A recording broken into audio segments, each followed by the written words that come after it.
നമസ്കാരം. കേരള സർക്കാർ പിണറായി വിജയനെ ഉയർത്തിക്കാണിക്കാനായി നടത്തിക്കൊണ്ടിരിക്കുന്ന നവകേരള യാത്ര കൊല്ലം ജില്ല പിന്നിടുകയാണ്.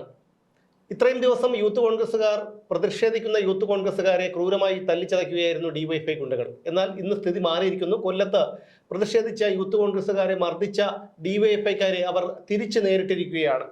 ഇതൊരു അതിജീവനത്തിന്റെ ഒരു സൂചന തന്നെയാണ്. കാരണം യൂത്ത് കോൺഗ്രസ്സുകാരെ ഇതുവരെയും തല്ല് വാങ്ങിക്കൊണ്ടിരിക്കുകയായിരുന്നു. ഇപ്പൊ അവർ തല്ല് കൊടുക്കാനും കൂടി ഈ പ്രതിഷേധിക്കുന്നുണ്ടപ്പോൾ തല്ല് കൊടുക്കാനും കൂടി ശ്രമിച്ചിരിക്കുന്നു എന്നുള്ള നല്ല കാര്യം തന്നെയാണ്. നല്ല കാര്യം എന്ന് പറഞ്ഞാൽ അക്രമത്തെ നമ്മൾ പ്രോത്സാഹിപ്പിക്കുന്നില്ല, പക്ഷേ കേരള ജനത ആഗ്രഹിക്കുന്നതാണ്. അതുകൊണ്ടാണ് നമ്മൾ നല്ലതെന്ന് പറഞ്ഞത്. ഒരു മാധ്യമ പ്രവർത്തകൻ എന്നുള്ള നിലയിൽ ഒരു അക്രമം അങ്ങോട്ടും ഇങ്ങോട്ടും അക്രമം നടത്തുമ്പോൾ നല്ല കാര്യമാണ് നമുക്ക് പറയാൻ പാടില്ല. പക്ഷേ സ്വാഭാവികമായിട്ടും കേരള ജനതയുടെ ഉള്ളിൽ കിടക്കുന്ന ഒരു ആഗ്രഹമാണ് അത്. നമുക്കറിയാം, സിനിമകളിലെ വലിയ വില്ലൻ വന്നിട്ട് വില്ലനെ ഒരുപാട് ഉപദ്രവിക്കുന്ന വില്ലനെ മാക്സിമം ക്ഷമിക്കുന്നു. പിന്നെ നായകന്റെ കുടുംബാംഗങ്ങളും അവസാനം നിവർത്തിയില്ലാതെ വരുമ്പോൾ നായകൻ എടുത്തടിക്കുന്നു. അപ്പോഴേക്കും നമ്മൾ അറിയാതെ കൈയടിച്ചു പോകും. ആ നായകനെ നമ്മൾ ആരാധിച്ചു പോകും. അത് നമ്മൾ ആഗ്രഹിക്കുന്നതാണ്, ആ പ്രേക്ഷകർ ആഗ്രഹിക്കുന്നതാണ്. അതുപോലെയാണ് ഇപ്പോൾ കേരള ജനത ആഗ്രഹിക്കുകയാണ്. ഒരു യവന്മാർക്ക് കയ്യിലൊന്നുമില്ല, അവന്റെ കയ്യിലൊക്കെ എന്തോന്ന് അപ്പം ചുട്ടു വെച്ചിരിക്കുന്നോ, അവനൊക്കെ ഇത്ര അടി കൊള്ളാനേ കൊള്ളാമോ, കൊടുത്തുകൂടെ യവന്മാർക്ക് 2-3 കിട്ടണേ കിട്ടട്ടെ, 2 കൊടുത്തുകൂടെ എന്ന് കേരള ജനത ആഗ്രഹിക്കുന്നുണ്ട്. ആ ആഗ്രഹമാണെന്ന് യൂത്ത് കോൺഗ്രസ്സുകാർ ചെയ്തത്. പക്ഷേ എനിക്ക് പറയാനുള്ളത് അതിനകത്തൊരു ചെറിയൊരു യൂത്ത് കോൺഗ്രസ്സുകാർ ഒരു തീരുമാനമെടുത്ത് അവര് പ്രതിരോധിക്കാൻ തയ്യാറായി വന്നിരിക്കുന്നു.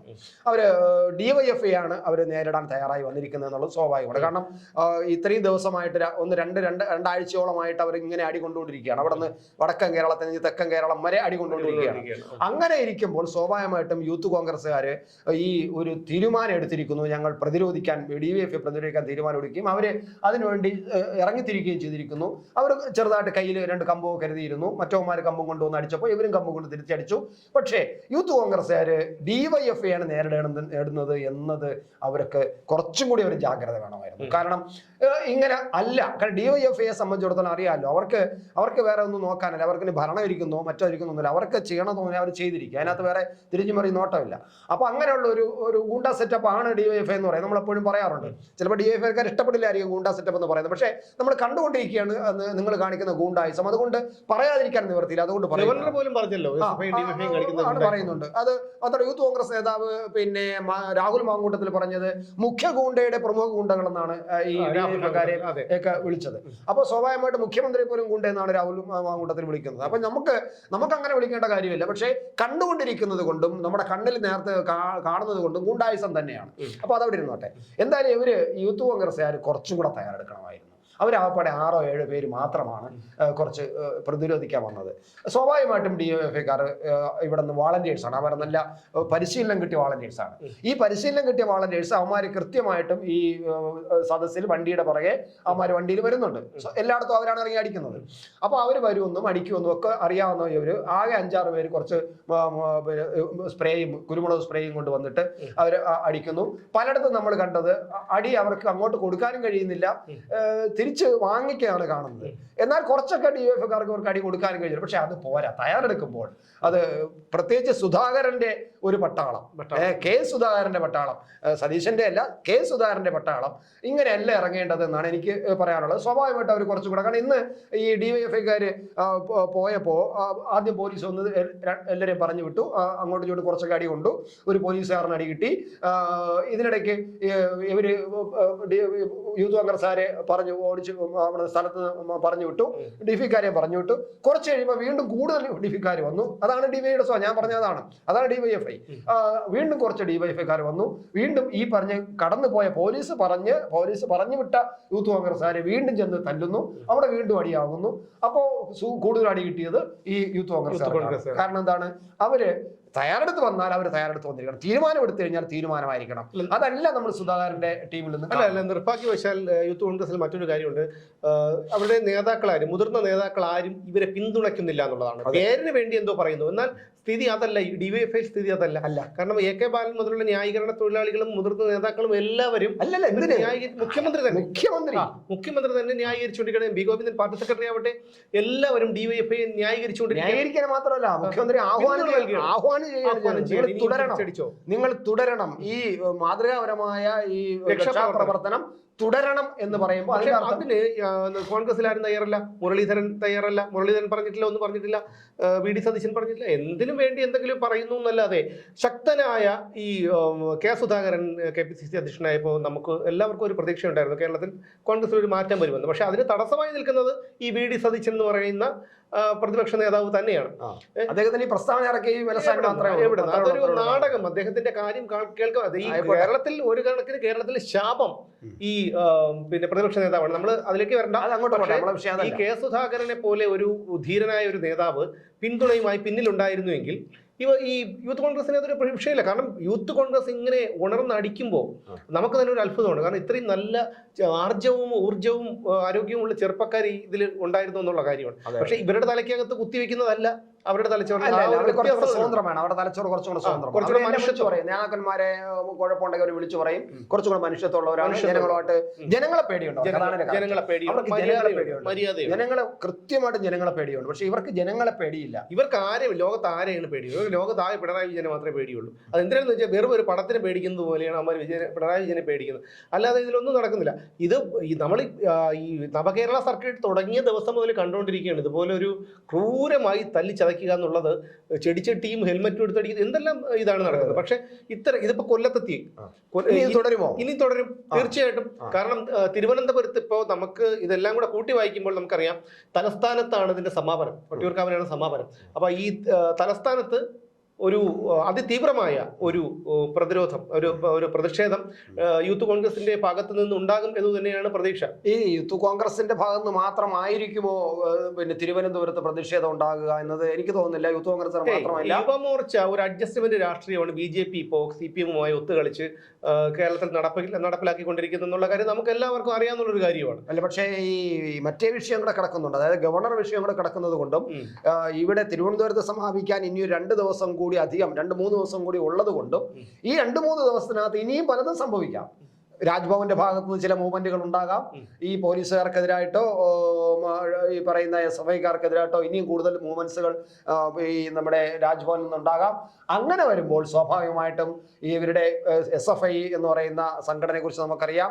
അവർ എങ്ങനെ പ്രതിഷേധിക്കും, എങ്ങനെ പ്രതിരോധിക്കും. ക്യാമ്പസുകൾ മുഴുവൻ അവർ കറുത്ത ഇതുകൊണ്ട് നിർത്തുകയും പിള്ളേർക്ക് നിർബന്ധമായിട്ടും പിള്ളേരെ പ്രതിഷേധിക്കാൻ പിടിച്ചിറക്കുകയൊക്കെ ചെയ്യും.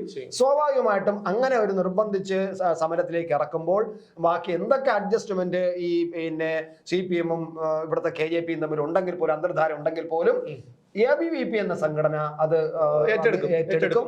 അത് ഈ അന്തർധാരയൊന്നും അവർ കാണില്ല. അവർ ഏറ്റെടുക്കാനാണ് സാധ്യത. അങ്ങനെ ഏറ്റെടുക്കുമ്പോൾ അവരും ചിലപ്പോൾ ഇത്തരത്തിലുള്ള പോസ്റ്ററുകളും ഇത്തരത്തിലുള്ള ബാനറുകളും വലിച്ചു കെട്ടാൻ സാധിക്കും. അത് ചിലപ്പം ബാനറുകൾ തമ്മിലുള്ള മനസ്സിലായിട്ട് മാറും. പിന്നെ ബാനറുകൾ തമ്മിൽ മറഞ്ഞു എന്ന് പറയും, തമ്മിൽ അടിയാകാം. അങ്ങനെ ഇങ്ങനെയൊക്കെ ഒരുപാട് സാധ്യതകൾ. അതിൽ മറ്റൊരു കാര്യമുണ്ട്. ഒരിക്കലും DYFI-ക്കാരോ SFI-ക്കാരോ ABVP-ക്കാരോടോ യുവമോർച്ചക്കാരോടോ ഏറ്റുമുട്ടാൻ പോയില്ല. അല്ല, അങ്ങനെ സംഭവിക്കാം. അതായത് അവരുടെ കൈക്കത്ത് എന്താണെന്നുള്ള കാര്യം നന്നായിട്ട് SFI-ക്കാർക്കും DYFI-ക്കാർക്കും അറിയാം. ശാഖയിലൊക്കെ പോയി ദണ്ഡയൊക്കെ എടുത്ത് നല്ല പ്രയോഗിച്ച് നല്ല ഒരു തഴക്കവും പഴക്കവും ഉള്ളവരായിരിക്കണം ഈ യുവമോർച്ചക്കാരൊക്കെ. അല്ല, ഈ ദണ്ഡ പറഞ്ഞപ്പോഴാണ് ഞാൻ ഒരു കാര്യം പെട്ടെന്ന് ഓർമ്മ വന്നത്. അതായത് ഈ അനിൽ എന്ന് പറയുന്ന പിന്നെ പോലീസ് ഗുണ്ട ഉണ്ടല്ലോ, അദ്ദേഹം പിന്നെ ഇറങ്ങി വന്നിട്ട് തല്ലിച്ചതച്ച അതെ ടാർസൻ അനിൽ എന്നാണ് നാട്ടിലൊക്കെ അറിയപ്പെടുന്നതെന്നാണ് അറിയുന്നത്. എന്തായിക്കോട്ടെ. അപ്പൊ അദ്ദേഹം ഈ ദണ്ഡാണ് ഈ കാറിൽ ഒളിപ്പിച്ചു വെച്ചിരുന്ന ദണ്ഡാണ് എടുത്തുകൊണ്ട് അടിച്ച് തകർത്തത്. അപ്പൊ ദണ്ഡ് ഇപ്പൊ ആയുധമല്ല എന്ന് വേണമെങ്കിൽ അവർ പറയും. അപ്പൊ ഈ മുഖ്യമന്ത്രിയുടെ കാറിനകത്ത് ആയുധം വെച്ചിരുന്നു എന്നാണ് അതിന്റെ അർത്ഥം. ദണ്ഡ് ആയുധമാണെങ്കിൽ, ദണ്ഡ് ആയുധമല്ല എന്ന് ഇവർ പറയാം. കാരണം പോലീസിന്റെ ലാത്തിയാണ് ദണ്ഡാണെന്ന് പറയും. അങ്ങനെയാണെങ്കിൽ ദണ്ഡ് ആയുധമല്ല എന്നുണ്ടെങ്കിൽ RSSകാർ ദണ്ഡ് കൊണ്ട് നടക്കുന്നതിന് എന്തിനാണ് ആയുധം കൊണ്ട് നടക്കുന്നവരാണെന്നും അത് നിരോധിക്കണമെന്നും അവര് ഈ ദണ്ഡും കൊണ്ട് മാർച്ച് നടത്തുമ്പോൾ അത് ആയുധം കൊണ്ട് മാർച്ച് നടത്തുന്നതാണ് നിരോധിക്കണമെന്ന് പറയുന്നത്. അതിന് ഒറ്റ വാക്കേ ഉള്ളൂ. അതായത് ഞങ്ങൾ ഇട്ടാൽ ബർമുഡ, നിങ്ങൾ ഇട്ടാൽ അണ്ടർവെയർ. അത് തന്നെയാണ് CPM-ന്റെ ഒരു നയം. ഏതൊരു വിഷയവും എടുത്തു നോക്കൂ. ഇപ്പൊ തന്നെ കരിങ്കൊടി പ്രയോഗം നടത്തുന്നു. കരിങ്കൊടി പ്രയോഗം യൂത്ത് കോൺഗ്രസ്സുകാർക്ക് നടത്താൻ പാടില്ല, പക്ഷേ SFI-ക്കാർക്ക് നടത്താം. യൂത്ത് കോൺഗ്രസ് ഈ DYFI-ക്കാർക്ക് ഗവർണർക്കെതിരെ പ്രതിഷേധിക്കാം, യൂത്ത് കോൺഗ്രസ്സുകാർക്ക് മുഖ്യമന്ത്രിക്കെതിരെ പ്രതിഷേധിക്കാൻ പാടില്ല. ഇന്ന് ഗവർണർക്കെതിരെ ഇവര് കരിങ്കൊടിയും കൊണ്ട് റോഡിലേക്ക് ചാടി ഇറങ്ങി, അദ്ദേഹത്തിന്റെ വാഹനത്തിന് നേരെ ചാടി ഇറങ്ങി. അപ്പോ അത് പിന്നെ ഈ ആത്മഹത്യ സ്ക്വാഡല്ല, ഈ യൂത്ത് കോൺഗ്രസ്സുകാര് വാഹനത്തിന് നേരെ കടി വരുത്തുമ്പോൾ അത് ആത്മഹത്യാ സ്ക്വാഡാണ്. അവര് ചാവാൻ ചാടിയവരാണ്, അവർ രക്ഷപ്പെടുത്താൻ ശ്രമിച്ചതാണ്. ഇവിടെ SFIക്കാര് വാഹനത്തിന് നേരെ എടുത്ത് ചാടിയിട്ട് അത് ചാവാൻ ചാടിയവരല്ല, അവർ പ്രതിഷേധിക്കാൻ ചാടിയവർ. ഇവിടെ ക്രമസമാധാനം തകർക്കുന്നത് തന്നെ പിണറായി വിജയൻ ഒറ്റ ഒരാളാണ്. എന്നിട്ട് പോലും പിണറായി വിജയൻ വീണ്ടും പ്ലേറ്റ് മാറ്റി തിരിച്ചിരിക്കുകയാണ് ഗവർണറാണ്. ഗവർണർ എന്താ ചെയ്തത്? PM ആർഷോയെ പോലെയുള്ള ഒരു ഗുണ്ട വെല്ലുവിളിച്ചപ്പോൾ ഇന്ത്യയുടെ കേന്ദ്ര സർക്കാർ നിയമിച്ചിരിക്കുന്ന ഒരു നമ്മുടെ ഭരണഘടനാ പദവിയിലിരിക്കുന്ന ഒരു വ്യക്തിയാണ് ഗവർണർ. അദ്ദേഹം എന്താണ് പേടിച്ചൊളിച്ച് മാളത്തിനകത്തിരിക്കണമായിരുന്നു? അദ്ദേഹം നമ്മുടെ ഭരണഘടനയെ ഉയർത്തിപ്പിടിച്ചുകൊണ്ട് അവിടെ ആരാണ് നാണങ്ങൾ കെടുമായിരുന്നത്? ഗവർണർ പുറത്തിറങ്ങി പരസ്യമായി നടന്നിരുന്നില്ലായിരുന്നെങ്കിൽ ആരാണ് നാണം കെടുക? ഈ PM ആർഷോ എന്ന് പറഞ്ഞ പീക്കിരിയുടെ മുമ്പിൽ നമ്മുടെ ഭരണഘടന നാണം കെടുകയല്ലേ, നമ്മുടെ രാജ്യം തലകുനിക്കുകയല്ലേ? അപ്പൊ അത് നമുക്കൊരിക്കലും അംഗീകരിക്കാൻ പറ്റൊരു കാര്യമല്ല. അപ്പൊ ഇപ്പൊ നമുക്ക് യൂത്ത് കോൺഗ്രസ്സുകാർ തുടങ്ങി വെച്ചിരിക്കുന്ന ഈ പ്രതിരോധം അവരും തിരിച്ചടക്കും. കൊടുത്താൽ കൊല്ലത്തും കിട്ടും എന്നാണ് ഇപ്പോൾ രാഹുൽ മാങ്കൂട്ടത്തിൽ പറഞ്ഞിരിക്കുന്നത്. കൊടുത്താൽ കൊല്ലത്തും കിട്ടും, കൃത്യമായിട്ടും കൊല്ലത്ത് തന്നെ കിട്ടിയിരിക്കുന്നു.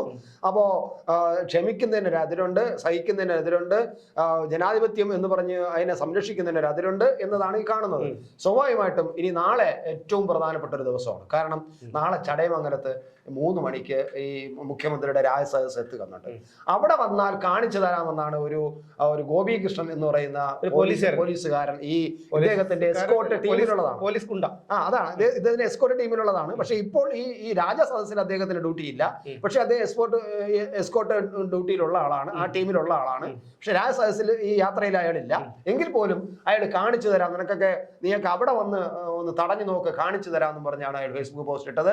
രാഹുൽ മാങ്കൂട്ടത്തിൽ അത് ഏറ്റെടുക്കുകയും ചെയ്തിട്ടുണ്ട്. അങ്ങനെയാണെങ്കിൽ ചടയമംഗലത്ത് നടക്കാൻ പോകുന്ന രാജസദസ് എങ്ങനെയായിരിക്കും? അത് നാളെയാണ്, അതായത് പിന്നെ 20-ാം തീയതിയാണ്. 20-ാം തീയതി വൈകുന്നേരം 3 മണിക്ക് ചടയമംഗലത്താണ് നടക്കുന്നത്. സ്വാഭാവികമായിട്ടും യൂത്ത് കോൺഗ്രസ്സുകാർ ഈ പറയുന്ന ബിഷപ്പ് ജെറോം റോഡിൽ നടന്ന അതേ സംഭവം അതിനേക്കാൾ രൂക്ഷമായിട്ട് നടക്കുമോ? അങ്ങനെയാണെങ്കിൽ അത് എങ്ങോട്ടായിരിക്കും കാര്യങ്ങൾ വിരൽ ചൂണ്ടാൻ പോകുന്നത്? അത് തിരുവനന്തപുരത്ത് എത്തുമ്പോൾ എങ്ങനെ ഇരിക്കും? അതാണ് ഞാൻ പറഞ്ഞത്. തിരുവനന്തപുരത്ത് എത്തുമ്പോൾ പിന്നെ മുഖം മാറും, ഈ പ്രതിഷേധത്തിന്റെ മുഖം മാറും. കോൺഗ്രസ്സുകാർ തന്നെ പ്രതിഷേധം രൂപം മാറ്റാൻ സാധ്യതയുണ്ട്. പക്ഷെ കോൺഗ്രസ്സുകാർ മാത്രമായിരിക്കില്ല ഈ പ്രതിഷേധത്തിൽ വരാൻ പോകുന്നത്. സംഭവങ്ങൾ പലതും കൂടുതൽ നടക്കാൻ സാധ്യതയുണ്ട് ഈ 2-3 ദിവസത്തിനിടയ്ക്ക്. അപ്പോൾ സംഭവിക്കാൻ പോകുന്നത് ABVPയും ഇതിനകത്ത് ഇടപെടാൻ സാധ്യതയുണ്ട്. അങ്ങനെയാണെങ്കിൽ ഈ സമാപനം വളരെ ഗംഭീരമാവും. നമ്മുടെ ഈ തെരഞ്ഞെടുപ്പിന്റെ അവസാനം ഒരു കൊട്ടിക്കലാശം, ഈ കൊട്ടിക്കലാശം നമ്മൾ വളരെ ഗംഭീരമാകാനാണ് സാധ്യത. ഇതിൽ ഉപരി മറ്റൊരു കാര്യം എന്ന് പറഞ്ഞാൽ പൊതുജനങ്ങളുടെ ഒരു അത്ഭുതാവഹമായ പിന്തുണയുണ്ട് യൂത്ത് കോൺഗ്രസിന് ഇപ്പോൾ. കാരണം സാധാരണക്കാരായ ജനങ്ങൾ പോലും ആഗ്രഹിക്കുന്നതാണ്. നമ്മൾ എത്ര എന്ന് പറഞ്ഞാൽ അവർ തന്നെ അടികൊള്ളുന്നത്. ഇപ്പോൾ സമാധാനമായി പ്രതിഷേധിക്കുന്നവരെയാണ് ഇവരിങ്ങനെ ഈ പട്ടിയെ പോലെ തല്ലിച്ചതയ്ക്കുന്നത്. അപ്പോൾ എല്ലാം ഞങ്ങളുടെ കീഴിൽ കിടന്നോ? അതായത് പശ്ചിമ ബംഗാളിൽ നടന്നത് തന്നെയാണ് നടത്തിക്കൊണ്ടിരിക്കുന്നത്. എന്തായാലും ഇതൊരു ഒരു ഉയർത്തെഴുന്നേൽപ്പിന്റെ ഒരു സന്ദേശം കൂടിയാണ് യൂത്ത് കോൺഗ്രസ് നൽകുന്നത്. ഇപ്പോൾ രാഹുൽ മാങ്കൂട്ടം യൂത്ത് കോൺഗ്രസ് പ്രസിഡന്റ് ആയില്ലേ, സ്ഥാനമേറ്റെടുത്തതിന് ശേഷമാണ്. അപ്പൊ അത് രാഹുലാണോ ഇതിന്റെ പിന്നിലെന്നറിയില്ല. എന്തായാലും ആരായാലും നല്ല രീതിയിൽ ഇവർക്ക് ഊർജം കൊടുക്കുന്നുണ്ട്. അപ്പം എന്തായാലും നല്ല രീതിയിൽ തന്നെ ഇതുപോലെ പ്രതിരോധിക്കുക. നമ്മൾ ആരെയും അടിമയായി കഴിയേണ്ടവരല്ല. ബ്രിട്ടീഷുകാരിൽ നിന്ന് പോലും നമ്മൾ സ്വാതന്ത്ര്യം പിടിച്ചു വാങ്ങിയവരാണ്. ജീവനും കൊടുത്തും നമ്മുടെ ജീവിതം കൊടുത്തും സ്വാതന്ത്ര്യം പിടിച്ചു വാങ്ങിയവരാണ് നമ്മുടെ പിന്മുറക്കാർ. അപ്പോൾ അതുകൊണ്ട് ആരെയും പിന്നെ എന്തിനാണ് നമ്മൾ ഈ കമ്മ്യൂണിസ്റ്റുകാരെ ഭയപ്പെടേണ്ട കാര്യമില്ല. എന്തായാലും യൂത്ത് കോൺഗ്രസ്സുകാർക്ക് ഞങ്ങളുടെ എല്ലാ പിന്തുണയും, കേരളത്തിലെ സർവ്വ ജനങ്ങളുടെയും പിന്തുണയുണ്ട്. അന്തം കമ്മികൾ ഒഴികെയുള്ള എല്ലാവരുടെയും പിന്തുണയുണ്ട്. തിരുവനന്തപുരത്ത് നവകേരള സർക്കിട്ട് എത്തുമ്പോൾ എന്തെങ്കിലുമൊക്കെ സംഭവിക്കും എന്ന് തന്നെയാണ് പ്രതീക്ഷ. എന്തായാലും ഒരു മോശപ്പെട്ട ഒരു കാര്യം എന്തായാലും അത് സംഭവിക്കരുത് എന്നാണ് നമ്മുടെ ആഗ്രഹം, പ്രാർത്ഥന. മുൻകൈ എടുക്കേണ്ടത് DYFIക്കാർ തന്നെയാണ്. അധികാരം കൊണ്ട് ഒന്നും ആവില്ല. പിണറായി വിജയൻ ലോകാവസാനം വരെ മുഖ്യമന്ത്രിയായി ഇരിക്കില്ല. നാളെ ഇതെല്ലാത്തിനും മറുപടി പറയേണ്ടി വരും DYFIക്കും CPM-നും. അത് ഉറപ്പല്ലേ? അത് ഉറപ്പാണ്. അതുകൊണ്ട് എന്തായാലും ഈ നവകേരള സർക്കിട്ട് വളരെ ഭംഗിയായി വളരെ സമാധാനപരമായി തന്നെ ഇവിടെ സമാപിക്കട്ടെ എന്ന് മാത്രമേ ആശംസിക്കുന്നുള്ളൂ. എന്തായാലും അടുത്ത വിഷയവുമായി നാളെ വീണ്ടും കാണാം.